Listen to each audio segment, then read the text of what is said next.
ಆತ್ಮೀಯರೇ, ಒಂದು ಸರಳ ನೇರ ಕನ್ನಡ ಶಾಯರಿ.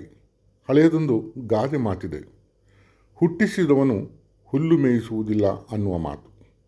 ನಿಜ, ಪ್ರತಿಯೊಬ್ಬರಿಗೂ ಅವನದೇ ಆದ ಒಂದು ಯೋಜನೆ ಇದೆ ಅವನಲ್ಲಿ.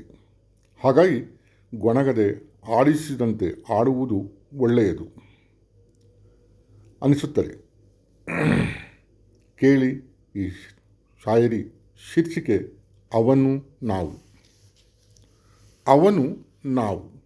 ನಾವು ಬಯಸಿದ್ದೆಲ್ಲ ನಮಗೆ ಸಿಗದೇ ಇರಬಹುದು, ಆದರೆ ನಮಗೆ ಬೇಕಾಗಿರುವುದೆಲ್ಲ ದೇವರು ಖಂಡಿತ ನೀಡುತ್ತಾನೆ. ನಾವು ಬಯಸಿದ್ದೆಲ್ಲ ನಮಗೆ ಸಿಗದೇ ಇರಬಹುದು, ಆದರೆ ನಮಗೆ ಬೇಕಾಗಿರುವುದೆಲ್ಲ ದೇವರು ಖಂಡಿತ ನೀಡುತ್ತಾನೆ, ನೀಡಲೇಬೇಕು. ಅವನು ಇಚ್ಛಿಸಿದ್ದರಿಂದ ನಾವು ಇಲ್ಲಿದ್ದೇವೆಯೇ ಹೊರತು ನಾವು ಬಯಸಿ ಬಂದಿದ್ದಲ್ಲ.